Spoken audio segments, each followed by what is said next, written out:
My Slim on Starch client Janaya noticed from a young age that her relationship with food was different from those around her.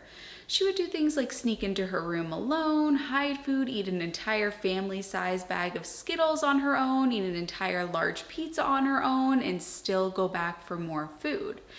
She became vegan for ethical reasons a number of years ago and then found her way to the whole food plant based diet and thought, oh my goodness, I've found the answer to my binge overeating problem.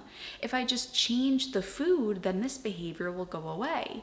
But what she found, even after studying this diet more than you could ever imagine, was that the food had changed, but the behaviors around food and the relationship with food was exactly as it has been for all of the years prior. So she came to me, and I was so excited when I finally had her as a client because I had seen her name on my YouTube channel and I'd seen her in the comments.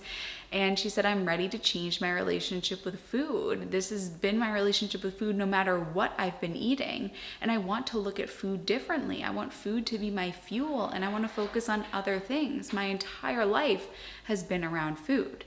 So let's hear her tell her story and what she achieved. By the way, if you're new here, hi, I'm Emmie. I'm a nutritionist and the creator of the Slim on Starch program, where you work with me as well as a mindset coach and a nutrition coach to lose weight on a plant-based diet.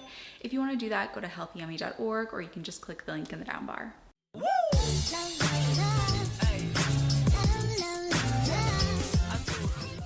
I actually had a huge amount of problems with food, even at a very young age. My mom had to hire a therapist, and the therapist convinced me there was a food monster in my head telling me to eat all the food, because in the middle of the night at home, I would sneak food.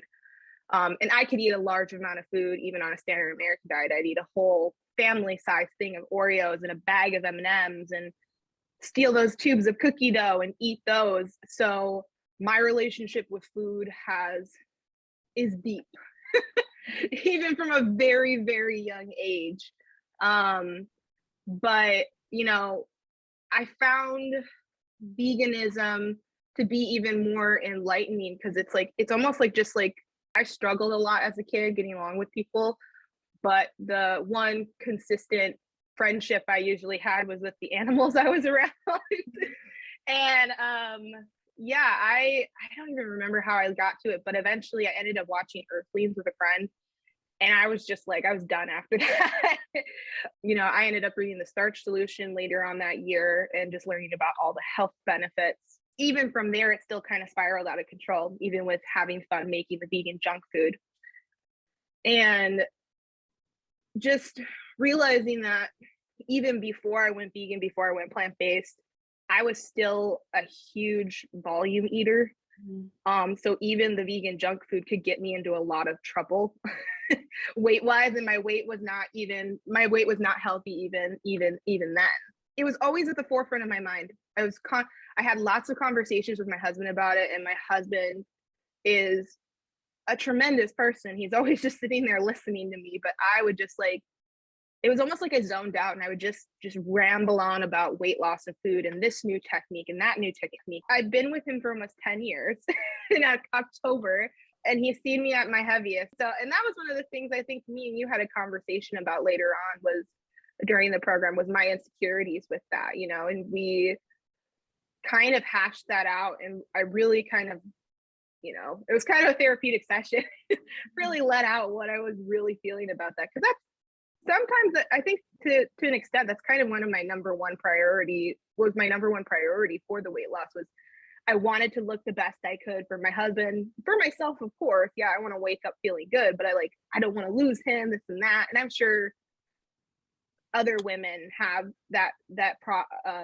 concern too, which is why maybe they're trying to lose weight as well. And Right. And I think what's going on here is it's not that your husband, he needs you to look a certain way. It's that you don't operate at your highest self when you're not feeling good about yourself. Yeah, you got to feel good about yourself to be your best self. I mean, I think for him, I was starting to feel bad that a lot of the conversation was about the food, and it's just and my weight and how the food's affecting my weight and this and that. And he wanted to help, but it's it was just getting kind of out of control. And I was realizing I need something to really solidify this. I really need to make it a foundation. I want to make it so that it's just habitual for me to eat this way. This is what I want to eat. what I crave every day. And that was kind of the whole purpose of the program, was I just wanted to do that. And I just wanted some consistency, and I wanted to have that like accountability. And then I was just like, you know what, I'm gonna sign up for a consultation with Emmie and just go and give it a try. Let's just, I don't know, I think that conversation, you were very warm and welcoming, and made me feel a lot more comfortable, that I have help along the way. From there, it just kind of launched off, and it was more than just about the weight loss at that point. It wasn't. So For sure, absolutely. Because Janaya, the first time we got on a call, I remember I was so excited to finally meet you because I recognized your name from my YouTube comments. which I was so surprised about. I was like, wow. Yeah, I And go, you even got my name Emmie. right the first time too. Yeah, it was so exciting for me to meet the person that had been leaving all these sweet comments for years by the first time that we had met. And I think what was going on here was you had identified, probably through finding the starch solution, finding whole foods plant-based, that was probably the first time you heard the term volume eater, correct? And the light bulb went off and you said, that's me. Perfect. So why don't I try eating this way so that I can take that characteristic of mine as a volume eater and I can just eat all this whole food plant-based stuff and I'll lose weight, right? And then you started to go down that path and find, oh, actually, it doesn't really work like that. If you just eat for the day as long, no matter what you're eating, you can't. Issues. Do you want to talk a little bit about that? Yeah. So I definitely was an emotional eater throughout all my life. I mean, just me talking about the family size things of Oreos I would eat. I would even eat one of my favorite things was noodles, which is funny because now my favorite food is potatoes. But noodles, the standard American way I would eat it was with butter, Parmesan cheese, and black pepper, and I would have mixing bowls full of it. But there was just never a moment in my life where I wasn't trying to get food. And one of the biggest things that I learned through the program was food is a means to an end. Like it's just supposed to fuel you, like your car, your gasoline in your car is supposed to fuel you, fuel your car, but to get you to where you need to go, right? Like, that's not like the whole purpose of the car isn't for it to just get gasoline. It's to drive you to places and get you to where you need to go. Same thing with food. The food is meant to fuel the body so that you can utilize your body on this physical world that we live in and go do the things that you want to do. So, I think that was one of the biggest things I took away from the program that I did not expect to get. Like, I wanted to really solidify that foundation, but I really learned how to see, not only was I eating those large portions, but I was stuffing myself to the max. Like, I couldn't breathe very well after most meals and was tired. And that was one of the other things we learned about in the program is our hunger fullness cues. I think, I definitely had some deep seated emotional eating problems, and to a really extreme level. I mean, just coming from my childhood and then coming into veganism, and it's just, there wasn't never a moment where I wasn't thinking about the food. And these days it's not so much anymore. I don't think about it too heavily.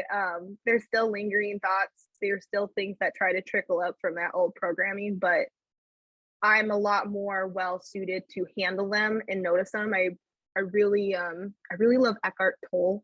I can't remember how to pronounce his name properly, but I think really bringing a lot of awareness has helped me kind of notice those thoughts that creep up from before and stop them.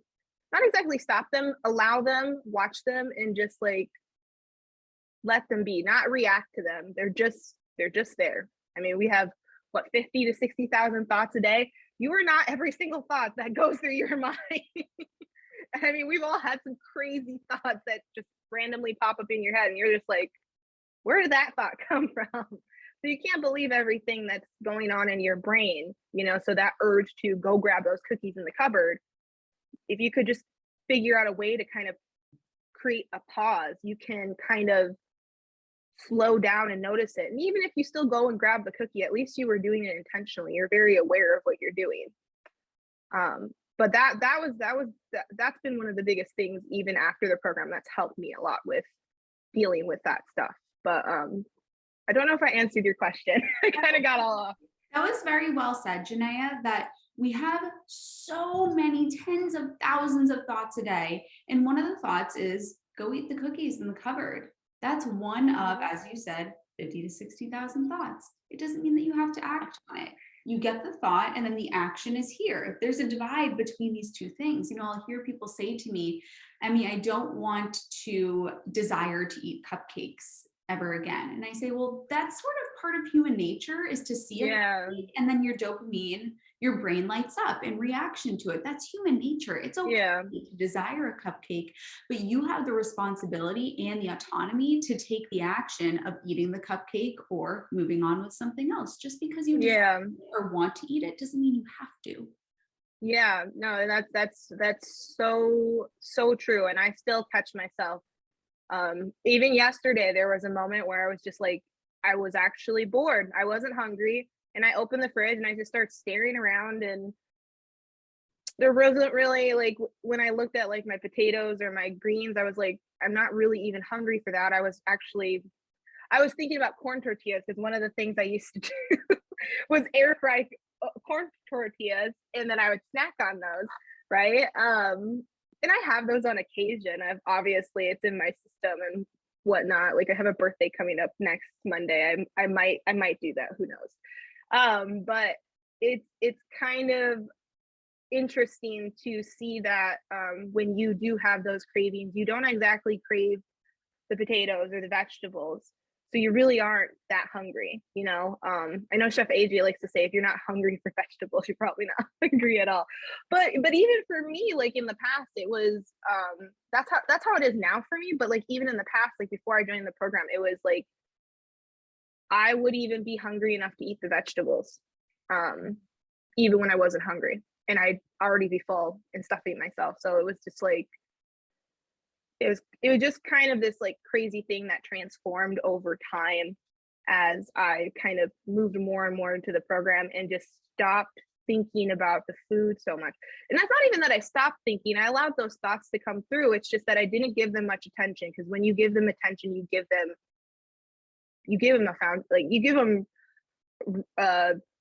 what's the word I'm looking for? Reality, essentially. You bring a realness to that thought by giving it attention and acting on it. So I think that for me, it was really important to create that sort of space in between my thoughts so that I don't have to react to them. Like even today for this interview, like the thoughts kept creeping in. Like, what if I do this? What if I say this? And I was just like, all I did today was just kind of just watch these thoughts, and I was like, you know what? They're there. That's okay. That's old programming. I'm just gonna let them be, let them coast on. They're gonna come, they're gonna go. It's okay. Like, I think you gotta create this sort of, neutrality. And I think we've talked about that in the program, just with like, not only with the food, but also with like your body, to be just more neutral. You don't have to love it, you don't have to hate it, but just allowing it to be as it is right now. The body is the shell that you experience life in, and we want it to be the one that makes you feel energized, the one that you feel aligned with, so you don't feel like you're trapped in a body that's not yours. You feel light, you're sleeping well, you're happy, you don't have aches and pains. That's what this is all about. Yeah. You said that when you were younger, you were introduced to a therapist because of the overeating tendencies. If you were to go back and you were the therapist talking to your younger self, what might you have said? Yeah, that's a really good question. I don't think I would try and coax a young kid into thinking that there's a food monster. You don't say. I don't think that's helpful, because like my situation was extreme. I'm not kidding. My mom had to lock the pantry and chain our fridge with a chain and a padlock at night, because she tried to get me to stay away from the food and going sneaking food in the middle of the night, even during the day. But if I could go back and talk to myself again, I would just kind of I guess I would be a bit more gentler. I would maybe ask like maybe more questions about why I felt the need to even grab those things. I mean, if you knew anything about my past, my mom was very sick. She actually had Crohn's disease, which was kind of one of the reasons I was motivated to go into a plant-based diet, because obviously a lot of people, I think that's an autoimmune disease that obviously is quite reversible through a plant-based diet. But I think I would just be more gentler with myself and ask why I was even seeking those foods out in the first place. And to know that, like, my mom was sick all the time and maybe needing to work through those emotions more, than trying to convince myself that there's a food monster. She even had me draw a picture of it. And I was just like, okay, I like drawing. I'm a kid. So I drew this like a crazy, ugly monster, but I was just like, I wasn't buying it even then as a kid. I was like, there's no way. But yeah, I would find some other ways to cope with those emotions, maybe to ask those questions, really dive deep into it, and then figure out some way, especially if I was a therapist, get my mom involved to get us all together to kind of work our feelings out and maybe find activities that'll help us kind of work through those emotions. That's probably what I would do a bit differently, because I don't think trying to convince a kid that there's a food monster is really the deeper issue going on. I like how you answered that question. You started off by saying that you would ask more questions about what's going on, because we take certain actions and we have certain behaviors because there's something good waiting at the end of it, right? There's the pleasure of eating the foods, maybe there's the thrill from the rebellion, or there's the connection that you feel with that food, Mm-hmm. eating that food. There's something good waiting at the end. And so if we could discover what it was that you were going for, that would have been a path into whatever it was that was missing in your life, whether it was connection or joy or excitement or whatever emotion you were getting from that food.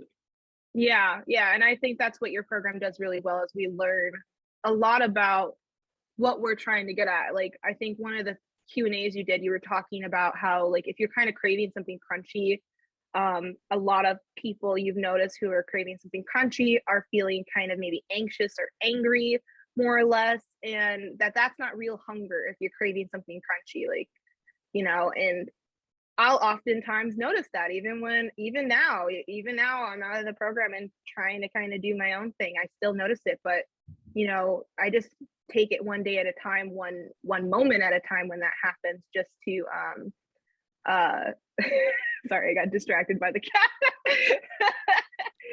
Always getting into stuff. I got my door locked in, they're out.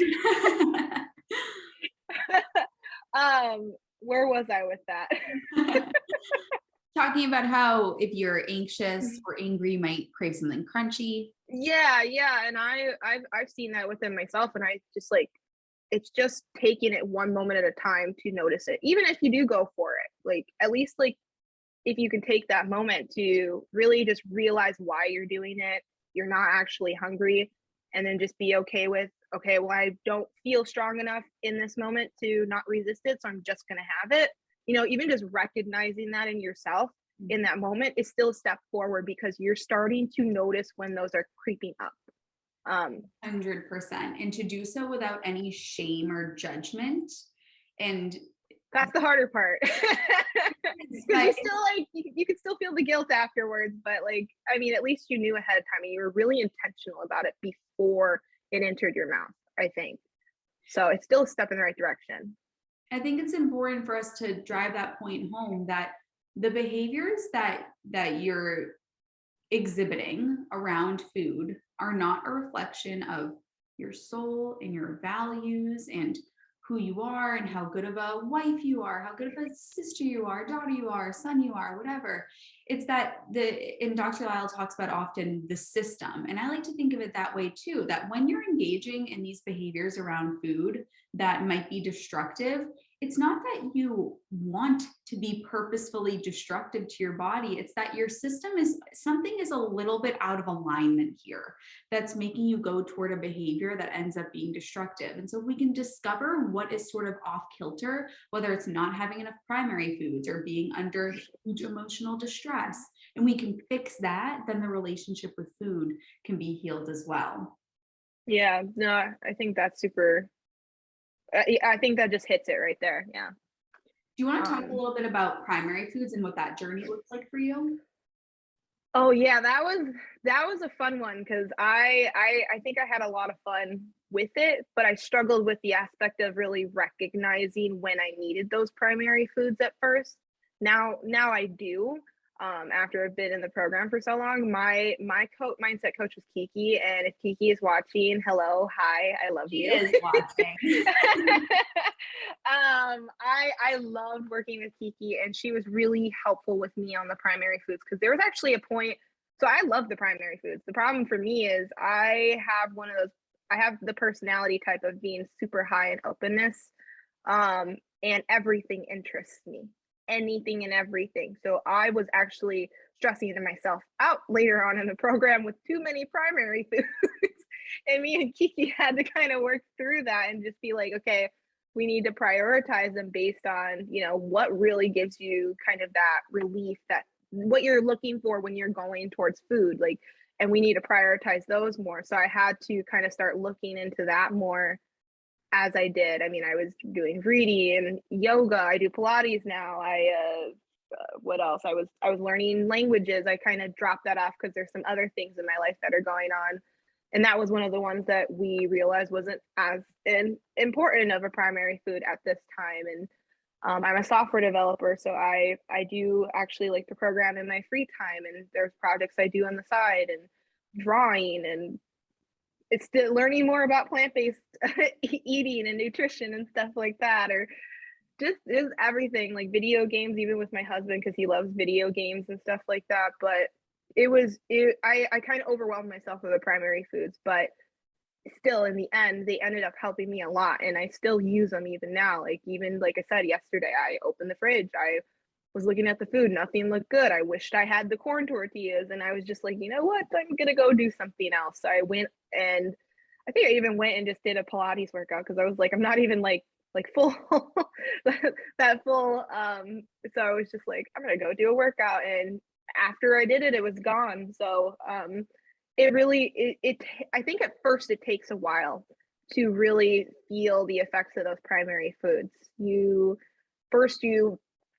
do successfully go into a primary food once you've recognized that you're just having a craving, you're not hungry, but then you still might still have that craving even after the primary food, and it's okay if you do go and eat those things. At least you made the effort and tried, and you're creating the habit. I think that's the biggest thing you have to keep in mind, is to remember that you're forming that habit even when you go in and you want to eat that thing, but you're very aware of the fact that you want to and you're not really hungry, but you still go and eat it, and then you maybe feel guilty about it. At least you still made that intentional, conscious decision to do it, and you're creating that habit so that the next times, the times it happens afterwards, it's gonna be easier for you to say no to it, for you to just kind of be like, okay, I noticed that that's a craving, not really hungry, so